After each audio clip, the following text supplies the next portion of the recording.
welcome. I'm Oles Gerjuk and you're watching Head to Head with UATV. Switzerland and Ukraine established diplomatic relations shortly after Ukraine's independence in December 1991. Since then, Switzerland has been supporting Ukraine through a number of bilateral and multilateral cooperation projects.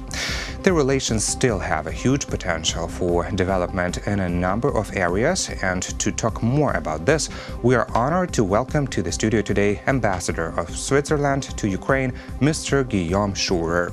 Hello and thank you for being with us today. Thank you. As I said, it's an honor to have you here. So let's start our discussion with the most recent project that was launched by the governments of Switzerland, Denmark and Sweden. It concerns the territory of eastern Ukraine, and it is about the good governance, citizens' engagement for justice, security, environmental protection and social cohesion. So very broad project, I would say, with a big list of topics. Could you please tell us more about this initiative and how is it unfolding and developing in the east of Ukraine? Yeah, thank you very much for the invitation. And this project is part of the global program that we have with Ukraine. So as you know, we have a very ambitious program of assistance to Ukraine that was decided already in 2000 and has been reiterated since every 4 years. So we have basically a program of 100 million every 4 years attributed to Ukraine. And this specific program is part of this global program. Mm-hmm. And this specific project is a UN-led program called Recovery and Peacebuilding in Eastern Ukraine, and basically has 4 main goals. The one is to assist local authorities to be able to strengthen them and for them to give better services to the people, to the citizens of Ukraine. Another aspect is to help citizens in their livelihood, to try to give them an income. A third program or priority of the program is to assist in rebuilding infrastructure, mm-hmm. productive infrastructure. And the fourth one is to ensure social cohesion between the people and strengthen the security of the people. Mm-hmm. So as you mentioned, it's quite a big program. So Switzerland is not alone. You mentioned a few countries. I think there are 6 countries involved, plus the EU. And Switzerland just decided to continue this support. So we had a first tranche of 1.5 million Swiss francs. And now we have decided to give another contribution of 2 million Swiss francs because we see that the results are really good. Mm-hmm. And what is the deadline for this project? I think it will go until 2020 or 2021, and then we will see. Probably we will continue because I guess the needs will still be there. Mm-hmm. We can still contribute to do something together with Ukrainian, together with local authorities, together with the Ukrainian citizens. So probably we'll continue, but this is for the next years to be decided. Next period, yes, I understand. And also it depends on the situation in the east of Ukraine, whether there is going to be some settlement of the conflict. Correct. Or, resolving the situation, or maybe escalation that we do not want, obviously. Definitely not. You mentioned that the assistance from Switzerland to Ukraine is being provided from early 2000s, right? Correct. Could you please tell me what is the interest of Switzerland in Ukraine? Well, we have several what areas? We have several interests, of course. Basically, all the dimensions of bilateral relations between 2 countries are of interest. So I start maybe with the reforms, the transition that Ukraine started after independence. It took a while for Switzerland first to establish the diplomatic relation. You mentioned that, to open the embassy, and then in order to support this transition period towards democratic values, towards a free economic market, we decided in 2000 to have a quite large program of assistance. So every 4 years we have a new strategy to see the main priority of assistance that is discussed together with the Ukrainian government. So it's not something that we impose upon Ukraine, it's something that we would like very much to be on eye-to-eye basis. And every 4 years we rewrite a new strategy, sometimes just continuing the part of the elements we have supported in the past, and sometimes bringing new elements. So for now, we have a current strategy that will end in 2019, and we have the following priority.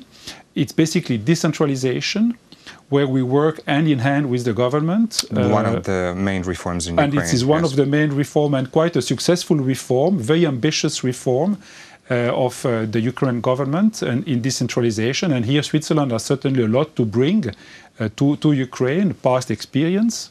The other priority is energy efficiency, which is quite crucial for Ukraine. And here, again, we worked very well at the level, not anymore of the government mainly, but mainly at the level of the local municipalities. And for instance, we have a great project with the city of Vinica.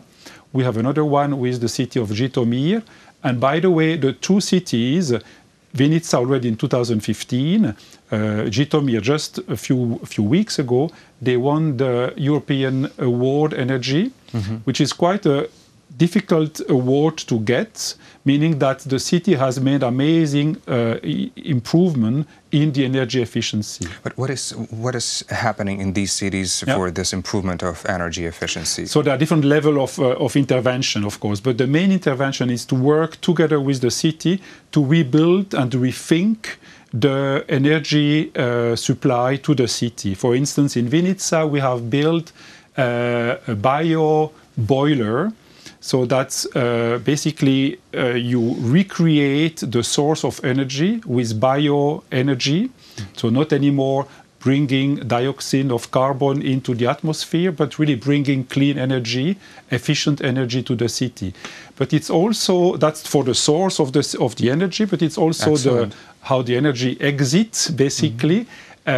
So we have also a very strong program in Vinica and Zhytomyr, in other cities of Ukraine, across the country, to have better energy efficiency in public buildings, schools, mayor office, administration offices, so that the energy that you bring in do not immediately disappear through the windows, through the doors. But also with the multi-family buildings. So just recently I was with Deputy Prime Minister Zubko inaugurating a new family complex of housing that has gone through this energy efficiency program. Well, excellent news, and this energy efficiency is crucial for Ukraine's energy security due to this latest events and Russia's continuous pressure on Ukraine about the energy safety and energy supply. So you mentioned the energy sector, you mentioned decentralization. These are the main focuses, right? Or is there anything else that you would like to mention? There are two more focus. After every focus, of course, has different programs, but the two other focus is health reform. Here also we worked hand in hand with Minister Suprun in these health reforms already before, but now we have intensified this relationship, and now we focus mainly in two areas of the health reform or health support. Is on the one hand the better understanding of the non-communicable disease, so it's health prevention basically, which is very important in order to avoid costs and consequences in the health of Ukrainians. So non-communicable disease, and also education. So we have strong elements of education for the nurses, for the doctors, and also for the administrative head of hospitals. And we also bring them together, because one problem that we have analyzed is that very often the nurses, they speak with themselves, the doctors and the administration. So it's important that the three elements of an hospital communicate with each other and have some elements of common education, common training. So this has been through Ukraine also in the last years. Prior to that, we had a focus on the health for young children and for young mother, but that we think that we have reached the targets that we wanted. There has been improvement in the country.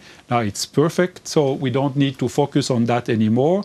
Ukraine is absolutely able to bring further improvement in those domains alone. So we focus in other areas. And the last one is agriculture. Basically, not only agriculture, but support to small and medium-sized companies. For instance, Switzerland was the first country to bring some kind of support for the organic food, organic milk, organic food in general. And just to give you one number, now you have almost 12,000 tons of organic milk produced in Ukraine, exported to the EU or other countries. When we started the program, you have basically no organic food in Ukraine. No organic food in Ukraine, even in our domestic market. In the domestic market. Back then, when we started the program, this was something new. It was also new in many countries, so don't worry. But surprising results, but very positive. I actually would like to repeat one of the aspects that you touched, healthcare and educational reforms, very progressive, very innovative ones, but also at the same time very scandalous. The healthcare reform has been scandalous in Ukrainian media because I mean, different sides have been pushing on different interests, and we won't, I mean, diagnose this reform as a successful one or not successful one. And another one, the educational reform, that has been scandalous around the world because some of the countries, neighboring countries to Ukraine, were very much against of having this Ukrainian language in our schools as obligatory. So I would like to hear your take on these two crucial reforms for Ukraine's society, because the country is pretty new. The society, the active society, the civil society is still in the process of development, although it is already very active. But yeah, I would like to hear your take on this. Maybe I was misunderstood. On the educational reform, we are not working with the Ministry of Education. So I cannot really comment on the educational reform. I know what you are talking about, but the specific support that we have given was for the Ministry of Health in the education of the health people working in the health sector. So the nurses, the doctors, and the head of administrative hospitals. So here we have some specific programs in the education, which is completely disconnected from the Ministry of Education or the educational reform that you are referring to. Okay. Regarding the health reform, we don't have a specific support for all the reforms that are undertaken by the Ministry of Health. So what we are supporting is certainly the elements where we can bring an added value, which is the work and the focus on the non-communicable disease, so that there is a prevention program in Ukraine regarding health.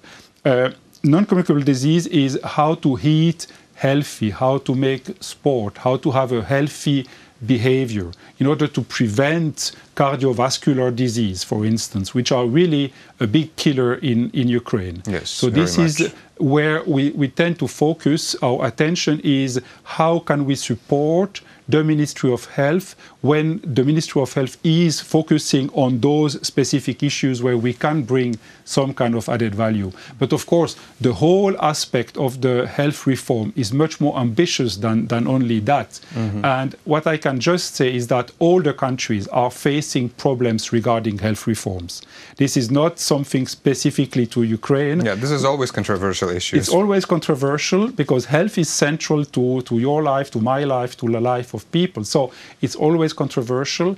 What is absolutely certain, nevertheless, is that there is a need in Ukraine for health reform. And I think Minister Suprun is doing here a very good job in her ministry. Well, thank you so much for your contribution and for this valuable comment.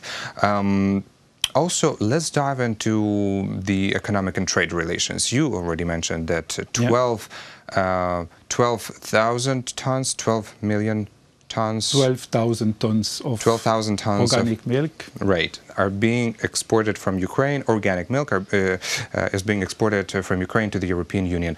What about the direct trade and economic relations between the two countries, between Switzerland and Ukraine? They are good. They can always be better, and we are working on both sides to improve them. Roughly, we have $3 billion of trade between the two countries, which is not bad. It is a plus of roughly 45% compared to 2016, so a sharp increase. But we are reaching now the level of pre-2014. So again, we have a gap that we have still to fill. But trends are improving. We see that in all the sectors. What I would like to note is that we have at least 150 companies, Swiss companies, active in Ukraine, which is quite a number of Swiss companies. They are in all the field, all the sectors of the industry. They have factories in Ukraine. They have services. So we have a whole range of activities with also multinational companies active in Ukraine, in Kharkiv and in Lviv, in Odessa, in all the corners of Ukraine. And basically, Swiss companies are the 7th biggest foreign direct investor in Ukraine. So quite an achievement already at this stage, but certainly we can always do better. And we will try. What we are trying now to do together with our Ukrainian colleagues is to convince more companies to come to Ukraine, to invest in Ukraine, to take advantage also, of course, of the Ukrainian manpower that's very educated, very skillful, and and take advantage, of course, of the European Free Trade Association. We already have between Switzerland and Ukraine a free trade agreement before the European Free Trade Agreement. This was negotiated between the EFTA countries, so basically Liechtenstein, Switzerland, Norway, and Iceland. And now we have to, all the conditions, framework conditions are here, so that we can continue this and improve our economic exchanges between Switzerland and Ukraine. Well, this is pretty impressive that Switzerland is in top 7 of biggest investors in Ukraine's economy. You mentioned that different sectors are in this range, but I would like to know maybe what sectors take the most interest from Switzerland, and maybe what advantages, in your opinion, and also fears do businessmen and investors from Switzerland see in current Ukrainian reality? I start with the fear. The main fear is basically still a rule of law that is a little bit shaky in Ukraine. So an improvement, the judiciary. That's strong improvement in the judiciary is a necessity, because together, linked with the rule of law and the judiciary, you have after elements of corruptions, you have raiders, you have all those issues that have been more prominent in the past, but are still somewhere in the back of the mind of potential new investor. So this is something to be corrected, but there are already good indications that improvement have been made. Now, the interests are really multifaceted, but basically it is as I mentioned, to take advantage, to take benefit from the skilled labor in Ukraine. You have a very skillful people here that have very good education, that can really add added value to the chain, to the production lines, and here it goes from manufacturing glasses, bottles, elements of cars, windows, chocolates, pharmaceutical products, wood, furnitures. Wow. So we have a whole range of companies, industries here with producing line. So yeah, it's really always impressive to see that. I was the other day visiting, not far from Kiev, 2 producing line of bottles that will be exported mainly exported to EU countries, to Switzerland as well, but also used in Ukraine itself. Very impressive, very impressive. And just as we conclude our conversation, because we're running out of time, plans for the 2019? It is more, the relationship between Ukraine and Switzerland are more than just economic assistance, technical assistance, trade. It's also about people. So try to connect the two people more than they have already connected. So we have improved the connections. Now we have also Swiss flying 6 times a week to Ukraine, in addition to Ukrainian international airlines. So there are more exchange of tourists. We have also the visa-free regime to Switzerland, so you can also travel easily to Switzerland. And also culture. I mean, we have been also very actively involved in culture because it's a way to communicate, it's a way to pass on ideas, principles, to open windows, open the minds, create contacts, and convince also Swiss people that Ukrainians are fully European. So what we have been doing in the past, and we will continue to do so, for the next coming month, is to increase our cultural exchanges. For instance, we have the Zurich Chamber Orchestra coming to Odessa for the Odessa Classic Festival early June. We have a Swiss jazz band coming for the Lviv Jazz Festival. Which is very popular in Ukraine. Which is very popular and quite an amazing experience. I was there, of course, many years, 2 years ago and last year. And this is absolutely splendid to be in this beautiful city of Lviv and enjoying jazz in the street. So this is something, and the same in Odessa, basically, but with classical music. And I'm convinced those festivals are important for Ukraine. They will bring Ukraine even more closer to Europe, bring the Western European to Ukraine, and convince them that this country has a lot of charm and as well a lot of potential. Thank you so much for this conversation. Thank you so much for your service in Ukraine. Thank you for hosting me. Thank you. That was Ambassador of Switzerland to Ukraine, Mr. Guillaume Scheurer. Thank you for watching Head to Head. I'm Ales Gerjuk. Goodbye.